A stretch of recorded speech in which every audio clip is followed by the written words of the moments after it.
fiancée choked the black maid to silence her, but the maid's toddler made one choice that opened the billionaire's eyes. There are only two people in that house who know every single secret hiding behind that woman's smile: a housekeeper and a 3-year-old girl who hasn't learned how to lie yet. For months they watched. For months they said nothing because no one believed them and no one asked. But on one ordinary afternoon, the fiancée made a choice she couldn't take back. She put her hands around the housekeeper's throat to keep her quiet forever. What she didn't count on was a toddler small enough to slip past her, and fast enough to reach a phone before it was too late. Hey, welcome back, friend.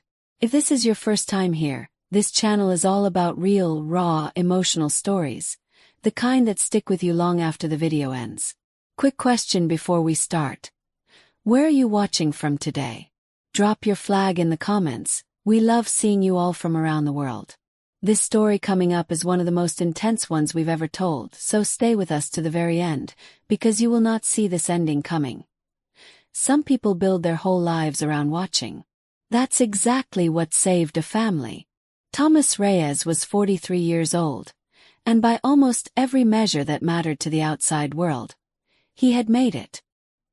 He'd built a logistics company from a single delivery van into a fleet that stretched across 4 states, and the brick colonial house he lived in sat at the end of a quiet street in a suburb outside Charlotte, North Carolina, the kind of neighborhood where the lawns were always trimmed and neighbors waved from their porches on Sunday mornings. Thomas worked long hours, the kind that started before sunrise and often didn't end until after dark, because that was the only language he really knew how to speak. Effort, discipline, more effort. He hadn't always been alone in that big house. His mother had lived with him for years after his father passed, filling the place with the smell of Sunday dinners and the sound of daytime television turned up too loud. When she passed away 3 years ago, the house had gone silent in a way Thomas hadn't expected to feel so deeply. He wasn't a man who talked about grief. He just worked harder, came home later, and let the quiet fill in around him like water finding its level. Into that quiet came Ava Bennett. Ava was 40 years old, a widow herself, raising her 3-year-old daughter Ella on her own after her husband died in a car accident when Ella was still a baby. She'd been hired as Thomas's live-in housekeeper a little over a year ago, back when the house still felt too big and too empty for one man to manage on top of running a company. Ava was steady, sharp, and endlessly patient, the kind of woman who noticed when the mail carrier was running late or when a storm was rolling in before the weather app even caught it. She kept the house running so smoothly that Thomas sometimes forgot how much work it actually took, which was, in its own way, the highest compliment he could have paid her. Little Ella grew up in that house the way some kids grow up in the backseat of a car, present for almost everything, seen by almost no one important, but soaking in more than anyone realized. She had her mother's watchful eyes and an unusually calm, observant nature for a 3-year-old. She didn't babble the way some toddlers did. She watched, she listened, and she remembered things far longer than most adults gave her credit for. Because Thomas worked such long hours, Ava and Ella were the only 2 people who spent real time inside that house day after day. They knew which floorboards creaked. They knew what time the mailman came. And eventually, they came to know things about the newest addition to the household that Thomas himself hadn't figured out yet. Her name was Harper Lang. 29 years old, effortlessly beautiful, with a kind of magnetic charm that made every room feel warmer the moment she walked into it. Thomas had met her at a business conference in Atlanta, where she'd introduced herself as an event coordinator between contracts, admired his work ethic, and told him, over drinks that stretched into the early morning, that she'd never met a man so committed to the people who depended on him. Thomas, lonely in ways he rarely let himself admit, had fallen fast. Within 4 months, Harper had moved into the house. Within 7, there was a ring on her finger. To Thomas, Harper was warm, attentive, endlessly supportive of his long work hours. She packed his lunches some mornings, sent him sweet texts during the day, greeted him at the door with a glass of wine and a listening ear when he came home exhausted. It was, by every outward appearance, Exactly the kind of partnership a busy, grieving man could be grateful for. But Ava saw something different. She saw Harper's mood shift the second Thomas's car pulled out of the driveway each morning, the warmth draining out of her voice like water down a sink. She saw Harper take phone calls in hushed, clipped tones in the garden, glancing over her shoulder every few seconds to check if anyone was listening. She saw unfamiliar men occasionally park down the street rather than in the driveway, men Harper always met outside rather than inviting them in. And she noticed, because a housekeeper notices everything whether she wants to or not, that Harper never once asked Ava a single personal question in over 5 months of living in the same house. Not about Ella. Not about her late husband. Not about anything at all. It was as if Harper had already decided from day one that Ava wasn't a person worth knowing. Just a piece of furniture that happened to clean up after her. Ella noticed things too, in her own small way. She noticed that Harper's voice changed the moment Thomas's car left the driveway, sweet and soft, turning sharp and clipped in an instant. She noticed that Harper never smiled at her the way other grown-ups did, not even the fake, polite smile most adults gave to children they didn't particularly like. She noticed that Harper sometimes looked at her and her mother the way you'd look at a stain you couldn't quite get out of the carpet, irritated and a little bit disgusted. Ava never said a word to Thomas about any of it, not directly, not in those early months. What could she even say? Your fiancé's voice changes when you're not around wasn't the kind of thing you brought to your employer without sounding paranoid. Or worse, like you were trying to sabotage his happiness out of some kind of jealousy. Ava kept her head down, did her job, and quietly, carefully, kept her eyes open, because something in her gut, the same instinct that had once told her not to trust the mechanic who said her husband's car was fine days before the accident that took him, was telling her that something about Harper Lang did not add up. She didn't know yet just how right that instinct would turn out to be. She didn't know that the quiet, careful watching she and her daughter had been doing for months was about to become the only thing standing between Thomas and something far darker than a broken engagement. Do you think Ava should have said something to Thomas sooner, even without proof? Let us know what you think in the comments below. The quietest people in a house often see the most, and say the least until they can't stay silent anymore. Winter came and went, and by early spring, the cracks in Harper's carefully built performance had started showing more often, at least to the two people paying close enough attention to notice. Thomas remained blissfully unaware, wrapped up in a merger that was consuming nearly all his waking hours, trusting Harper completely with the wedding planning, the household decisions, and increasingly, decisions about his personal finances that he probably should have paid closer attention to. Ava had started keeping a mental list, the kind she never planned on sharing with anyone unless she absolutely had to. Harper had asked Thomas, gently and sweetly over dinner one night, about restructuring some of his investment accounts to simplify things before the wedding. She'd suggested more than once that his life insurance policy should be updated now that they were practically family. She'd pushed, subtly but persistently, for Thomas to sign over partial ownership of the house itself as a gesture of commitment, something Thomas had brushed off with a laugh, telling her there was plenty of time for that after the wedding. Ava, dusting nearby during that particular conversation, had felt a chill run straight through her that had nothing to do with the spring air coming through the open window. Ella, in her own small orbit, had started avoiding Harper altogether, something Ava noticed with a mother's careful eye. Her daughter, normally curious and willing to wander toward anyone in the house, had taken to sticking close to Ava's side whenever Harper was nearby, watching the woman with the same wary stillness a small animal gives to something it senses is dangerous, even if it can't explain why. Once, when Harper had reached out to smooth Ella's hair back from her face in front of Thomas, a gesture that looked sweet and maternal from the outside, Ella had flinched so hard she'd nearly knocked over a lamp. Thomas had laughed it off as toddler shyness. Ava had felt her stomach drop. The unfamiliar men kept appearing, too, more frequently now. One in particular, a lean, sharp-featured man who always wore the same gray jacket regardless of the weather, had started showing up at least once a week, always parking down the block, always meeting Harper in the side garden where the hedges blocked the view from most of the house's windows. Except one. The laundry room window, which Ava happened to pass by nearly every single day. She'd caught fragments of their conversations over the following weeks. Never enough to piece together the full picture, but enough to make the hair on the back of her neck stand up every time.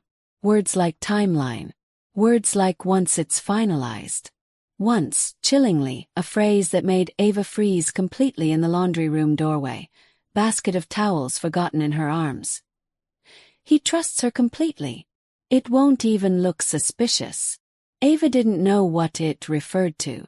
She told herself for weeks that it could mean anything. A business deal, a surprise party, something completely innocent that her overactive imagination had twisted into something sinister. But the feeling in her gut refused to settle, and it grew heavier every single day. She almost told Thomas twice. The first time, she'd knocked on his study door late one evening, ready to explain everything she'd seen and heard, only to lose her nerve the moment he looked up from his laptop, exhausted and stressed from work, and she thought about how it would sound. A housekeeper accusing his fiancée of something she couldn't even name, based on overheard fragments and a toddler's discomfort. She'd made up an excuse about needing his signature on a grocery budget, and left without saying what she came to say. The second time was worse. She'd actually started the conversation, telling Thomas gently that she'd noticed Harper seemed to spend a lot of time with a man in a gray jacket, that maybe it was worth asking about. Thomas's face had darkened, not with concern for himself, but with something Ava hadn't expected: defensiveness on Harper's behalf. That's her cousin's business partner, Ava. He's helping her plan a surprise for the wedding. I'd appreciate it if you didn't spread rumors about the woman I'm about to marry. His tone hadn't been cruel exactly, but it had been final, closing the door on the conversation before it had really opened. Ava had apologized, gone back to her work, and quietly decided that unless she had real, undeniable proof, there was no point risking her job, and by extension her daughter's stability, chasing a feeling she couldn't fully explain.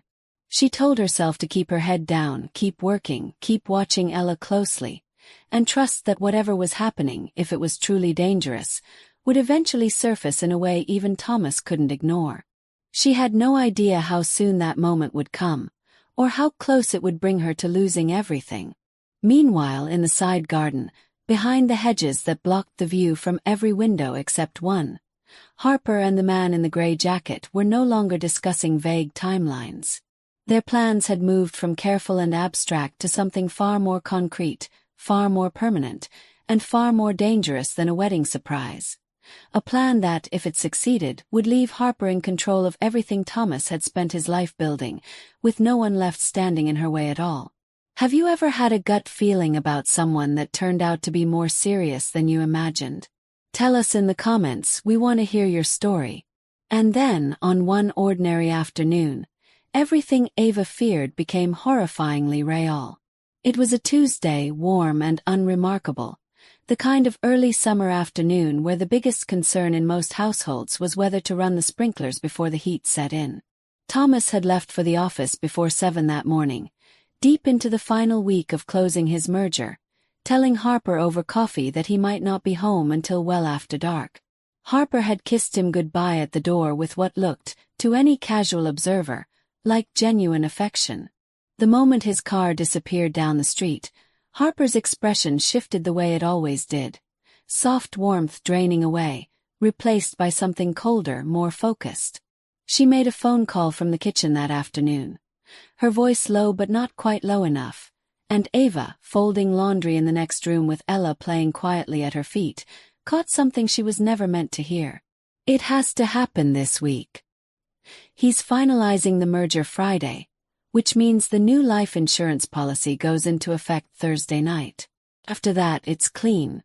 No suspicion, no complications. Just an unfortunate accident for a stressed, overworked man. I know how it sounds. That's exactly why it's going to work. Ava's blood turned to ice standing in that laundry room. This wasn't a surprise party. This wasn't a business deal. Harper was planning something that could end with Thomas dead, and doing it with cold, careful precision, discussing his life like it was a line item to be closed out. Ava's hands were shaking so badly she nearly dropped the basket of towels she was holding. She needed to get out, needed to get to a phone, needed to warn someone, anyone, before Thursday. She scooped Ella up without a word, moving as quietly and quickly as she could toward the back hallway, her mind racing through options. Call the police, call Thomas directly, get out of the house first and figure out the rest from somewhere safe. She didn't make it to the door. Harper stepped out of the kitchen just as Ava reached the hallway. Phone call finished, and the look on Ava's face, pale, wide-eyed, clutching Ella just a little too tightly, told Harper instantly that she'd heard something she shouldn't have. Ava! Harper's voice was deathly calm, which was somehow far more frightening than shouting would have been. What exactly did you hear? I didn't hear anything, Ava said quickly, backing toward the door, every instinct screaming at her to run. I was just taking Ella outside to play. We'll be out of your way. Don't. Harper moved fast, faster than Ava expected from a woman who spent most of her time perfecting her appearance in mirrors. She grabbed Ava's arm and yanked her back from the door with startling strength, and in the scramble, Ella slipped from her mother's grip and stumbled backward into the hallway, small and terrified, but unnoticed for one crucial moment as the two women struggled. You've been watching me for months, Harper hissed, her carefully polished composure finally, completely cracking. You and that kid, always in the corners, always listening. I have worked too hard, too long, to let some housekeeper ruin everything now. What happened next unfolded in a matter of seconds that would replay in Ava's mind for the rest of her life. Harper's hands closed around Ava's throat, pinning her against the wall with a strength born of pure panic and desperation, cutting off her air, her vision starting to blur at the edges as she clawed uselessly at Harper's wrists. This wasn't a threat. This wasn't a warning. Harper had crossed a line there would be no walking back from, because in that moment, silencing Ava permanently had become the only thing standing between her and everything she had spent months, maybe years, building toward. And in the middle of that hallway, 3-year-old Ella watched her mother being choked against the wall by the woman she had never trusted, and something in that small, quiet, watchful child snapped into pure, terrified action. What would you do if you were in Ava's place? Silenced for knowing the truth, with your child watching? Tell us honestly in the comments. A 3-year-old doesn't know what 911 means for logic or law. She just knows who saves people. Ella didn't scream. She didn't freeze either, the way so many adults might have in that same moment of pure horror. Instead, some small, fierce instinct took over, the same watchful nature that had made her notice every flinch, every locked door, every changed tone of voice over the past several months kicked into a different kind of action entirely. She scrambled backward down the hallway on her small hands and knees, out of Harper's line of sight, and did the only thing she knew to do. She'd watched her mother do it 100 times. The phone on the kitchen counter, the one Ava always answered with a cheerful Reyes residence. Ella climbed onto the kitchen chair she'd learned to push against the counter for exactly this kind of reaching, grabbed the cordless phone with small, shaking hands, and pressed the single button she recognized from countless times watching her mother call Thomas to ask what he wanted for dinner. The speed dial button, worn smooth from use, that connected directly to Thomas's cell phone. It rang 3 times before he picked up, his voice distracted, mid-conversation with someone in his office. Hey, everything okay? I'm actually about to head into a... Daddy Thomas, Ella said, the name she'd started using for him months ago, quietly, when Harper wasn't around to correct her. Her small voice trembling but clear enough to cut straight through whatever meeting he'd been about to walk into. Harper's hurting Mommy. She's hurting her really bad. Please come home. Please, please come home. Thomas's blood ran cold at the sheer terror in that small voice, so unlike the calm, quiet child he knew. Ella, sweetheart, where's your mom right now? Is she okay? She can't breathe, Ella said, and the words hit Thomas like a physical blow. Please come home, please, please. Thomas was already moving, phone still pressed to his ear, sprinting past his stunned assistant and out to the parking garage, telling Ella in as steady a voice as he could manage to stay hidden. Stay quiet, stay away from Harper until he got there. He broke every speed limit on the drive home, his mind racing through 100 horrifying possibilities. His hands white-knuckled on the steering wheel, praying with every red light that he wasn't already too late. Back in the hallway, Ava had managed, through sheer desperate strength, to wrench one of Harper's hands loose long enough to gasp in a ragged breath and drive her knee upward, catching Harper off balance just enough to break free from the wall. She stumbled sideways, coughing violently, her vision swimming, but adrenaline and pure maternal terror kept her moving, kept her searching frantically for her daughter in the same instant she was trying to put distance between herself and Harper. "Where is she?" Harper snarled, recovering her balance, advancing again with a wild, cornered look of someone who had crossed a line and now had absolutely nothing left to lose by finishing what she'd started. "Where's your daughter, Ava?" "Stay away from her," Ava rasped, positioning herself between Harper and the kitchen doorway where she prayed Ella was hidden safely out of sight. Her throat raw and burning, every breath a fight. "You're done, Harper. Whatever you were planning, it's over. I know everything." "You don't know anything," Harper spat, but there was real fear beginning to crack through her fury now. Fear of exactly how much Ava had heard. Fear of what would happen if Thomas ever found out the truth about the man in the gray jacket, about the life insurance policy, about everything she had built so carefully over the past several months. She lunged again, and this time Ava barely managed to sidestep her. The two women grappling in the narrow hallway, knocking a framed photo from the wall, the glass shattering across the floor. Ava's strength was fading fast. The choking, the panic, the sheer physical toll of the last several minutes catching up with her all at once. And for one terrifying moment, she genuinely believed she wasn't going to walk out of that hallway. And then, from the driveway outside, came the unmistakable screeching sound of tires. Thomas had made a 15-minute drive in under 9, running 2 red lights and barely avoiding a collision at the last intersection before his own street. His heart pounding harder than it ever had in any boardroom, any crisis, any moment of his entire life. He threw the car into park before it had fully stopped moving and was out the door and sprinting up the front walkway, Ella's terrified voice still echoing in his ears. "She can't breathe, please come home," with a fear clawing through his chest that he had never once experienced in 43 years of carefully controlled, carefully managed living. Have you ever had to make a choice this hard, with everything on the line in a matter of seconds? Share your story below. 2 minutes. That's all the time there was between Ella's phone call and the front door bursting open. Thomas didn't knock. He didn't call out a warning.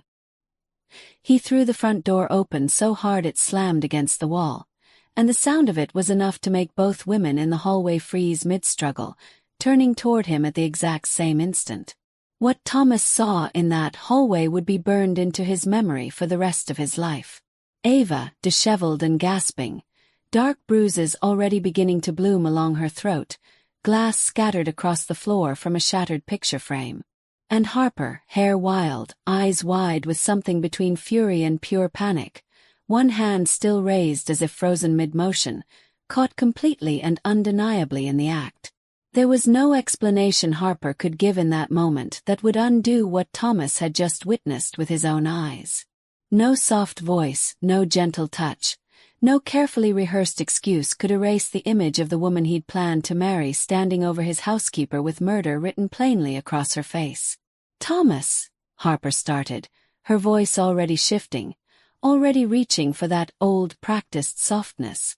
"Thomas, thank God you're here. She attacked me. I was defending myself." "Stop." The word came out of Thomas low and shaking, not with hesitation, but with a kind of controlled fury he had never once shown in his entire adult life. He moved past her without another glance, crossing the hallway in 3 long strides to kneel beside Ava, checking the bruising on her throat with hands that trembled despite his best efforts to steady them. Ava, look at me. Are you okay? Where's Ella?" "Kitchen," Ava managed to rasp out. "She's in the kitchen. She called you. She saved my life." Thomas found his daughter, because in every way that mattered, that's exactly what Ella had become to him over the past year, even if the paperwork had never caught up to his heart. Huddled beneath the kitchen table, small arms wrapped around her knees, tears streaming silently down her face. He pulled her out gently and held her against his chest, feeling her small body shake with sobs she'd been holding back through sheer force of will, this tiny 3-year-old who had somehow, impossibly, been braver and clearer-headed than every adult in that house. "You did so good," he whispered into her hair, his own voice breaking now that the adrenaline was finally starting to fade. "You did so good, sweetheart. You saved your mom." It took the better part of an hour for the full truth to unravel. Ava, once her breathing steadied and a paramedic had checked her over, told Thomas everything, every overheard fragment, every suspicious phone call, every uneasy feeling she'd swallowed down for months rather than risk her job over a suspicion she couldn't fully prove. She told him about the man in the gray jacket, about the life insurance policy set to activate Thursday night, about the phrase that had chilled her to her core, an unfortunate accident for a stressed, overworked man. Thomas sat with that truth for a long silent moment, feeling something inside him rearrange itself completely. Every soft memory of the past year with Harper suddenly recast in a darker, colder light. The gentle mornings, the listening ear after long days. All of it, apparently, built on a foundation designed from the very beginning to end with him gone, and everything he'd built in someone else's hands. He looked at Harper, who stood near the front door now under the watchful eye of the 2 police officers Ava had insisted on calling despite her exhaustion. Her carefully constructed persona finally, completely stripped away, revealing something hollow and desperate underneath. He didn't ask her to explain. There was nothing left to explain. "You need to leave," he said quietly. "Tonight. And you are never coming back to this house again." The police, gathering statements and evidence for what would become a serious assault charge, asked Thomas directly whether he wanted to pursue the attempted fraud and conspiracy angle as well, given what Ava had overheard. Thomas hesitated, and in that hesitation was a whole year of memories he couldn't quite bring himself to erase completely, even now, even knowing everything he knew. He told the officers he needed a little time to think it through, that the assault charge against Ava was the priority for tonight, and something quieter, something almost like mercy, though it cost him visibly to offer it, kept him from pushing for every possible consequence in that first raw, devastating hour. As Harper was finally escorted out to a waiting car, her polished composure long gone, she turned back one last time, her eyes cutting past Thomas entirely and landing instead on Ava, who stood in the doorway with Ella held tight against her hip. "This isn't over," Harper said, low and venomous, the last mask finally dropping completely. "You think you've won. Watch yourself, Ava. Watch that little girl of yours too." The door closed behind her before anyone could respond, the car pulling away into the darkening evening, and for a long moment, the house stood in a silence that felt different from every silence Thomas had known since his mother passed. Heavier, but somehow also lighter, like a held breath finally released. Thomas turned to Ava and Ella standing together in the doorway, and something in his chest ached at how small they both looked, how much they had carried alone for so many months while he'd been too distracted, too trusting, too wrapped up in his own grief and work to notice what was happening right under his own roof. "I'm sorry," he said simply. "I should have listened. I should have believed you the first time you tried to tell me."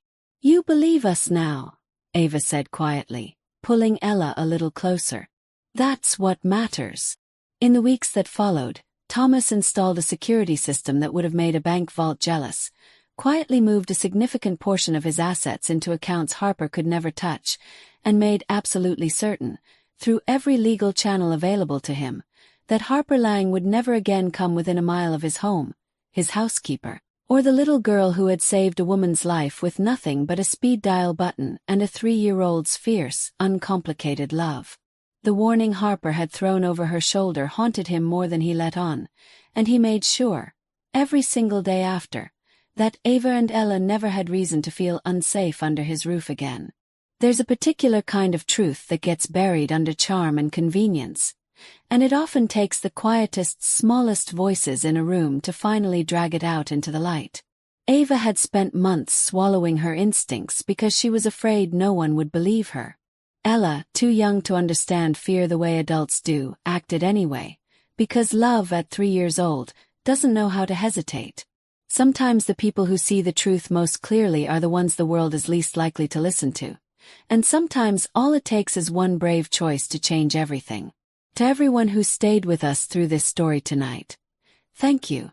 If it reminded you to trust your instincts a little more, or to listen a little closer to the quiet people in your own life, we hope you carry that with you. Sometimes the smallest voice in the room is the one telling the truth. If this story kept you on the edge of your seat the way it did for us while we told it, hit that like button. It genuinely helps more people discover stories like Ava and Ella's.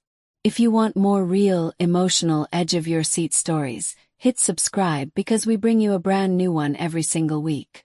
Tell us in the comments, what part of this story hit you the hardest, and did you see that twist coming? We read every single comment, so don't be shy. And if you know someone who needs a reminder tonight to trust their gut instinct, please send this video their way. Thank you so much for watching, friend. We'll see you in the next story.